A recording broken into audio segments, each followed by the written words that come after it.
What's up, guys and gals? Sanitary 103. It is a Saturday morning. Let's see, it's about 10:15 in the morning. So for this video, I just wanted to show you some of the everyday cooking appliances that I use. And cooking for yourself is a very good way to try to remain healthy. You can control your portions, and let me show you what I got going. So this first thing right here is a good old blender. Now I actually have this from Black & Decker. I actually have a Ninja blender that I got for my wedding in June. Haven't opened that one up yet, honestly, but I'm gonna still keep using this. And blender is pretty self-explanatory. You can just make some protein shakes, fruit smoothies, and whatnot. The other good thing about a blender is that when you're on the go and you don't have much time and you need to get in a lot of calories, you can use a good old blender and get those calories in. And another great positive with a blender is that some people don't like to consume vegetables, and this is a good way to sneak in a lot of vegetables. You can put in kale, broccoli, and some other things. I personally don't do that. I like to just eat my vegetables, but some people put vegetables in the blender and then add fruit, and by doing that, that kind of masks the unwanted flavor that some people don't like with vegetables. So that's the first thing. Oops, sorry. That's the first thing, the good old Black & Decker. This one's not bad. Moving right along, this is a good old scale right here. And you basically can weigh your food if you want to be more accurate. You can weigh your chicken breast, your fish, 4 ounces, 6 ounces, whatnot. And this one, you just turn it on right here. Let's see if I can focus that in here. There you go. Just wait 1 second. It's actually really hard to see with the camera, my apologies. But anyway, you just basically, there's units and there's in ounces, and you can change the units right here to grams. Actually, let me see. God, it's kind of blurred out, my apologies. But trust me on that. You can change the units. I like to keep it in ounces. So a good old scale right here. This is the good old Martha Stewart one. And here I haven't used yet, but I do have a video on. If you guys want it stat, let me know. It's from Cuisinart once again. This is a classic waffle maker right here. I make a delicious and healthy protein waffle. And right there, you just pour some nonstick spray, add your mix, put some protein powder. I have that recipe, like I said, and then you just close it down. In a few minutes, it's done. It also has a setting right here from 1 to 5. I like my waffles a little bit more crispier, so I put it close to the 4 or 5 mark. And then right here, although the lid is missing, the lid is being soaked right now. It's a good old rice cooker. I'm Korean, okay? I'm Asian. I gotta have a rice cooker, right? So this is from Oster right here. And I know some people, they get like the Uncle Ben's rice in the box, and that's completely fine. But the best way to get your most bang for your buck is just to go to a Asian market if you can and buy a big old thing of rice. It's good old brown rice right here. This is huge. It's gonna last you a long time. So if you're worried about spending too much money, buy one of those big old bags and then just use a good old rice cooker. I use a lot of brown rice in there.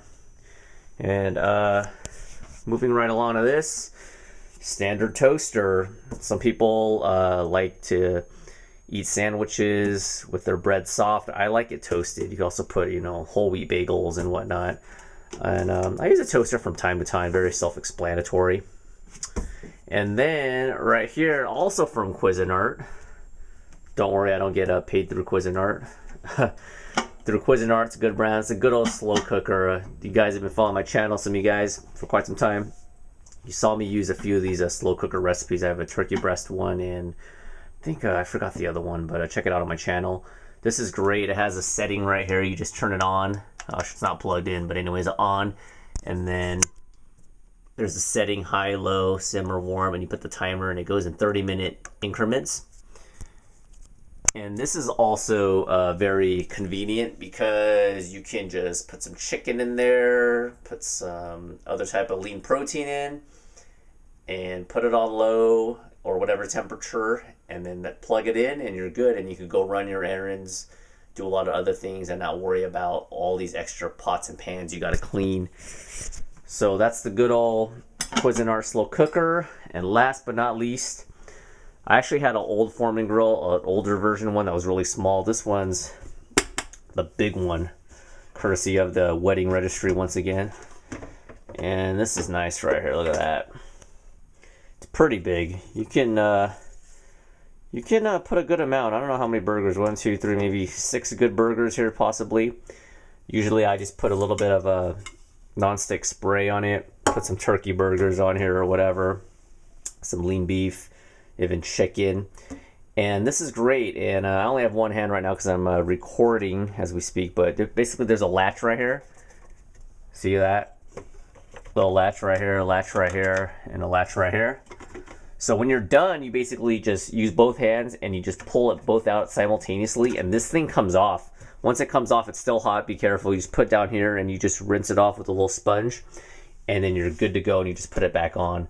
So the Foreman Grill is also great if you don't want a bunch of pots and pans everywhere.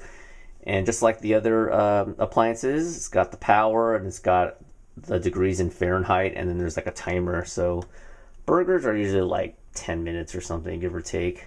So that's pretty much it. Oh, and one last thing on the fly, I forgot. Thermometer. Last but not least, this is from Good Grips right here, and this is a digital instant read thermometer. And let me turn this on. So I'm not cooking anything right now, but you just, if there's a piece of ground beef, just plop it in, and then you read the temperature, and it gives you what you need to do. And that's really accurate, because if you make like ground beef or something, you want to make sure the internal temperature is correct. I think that's at about like 160.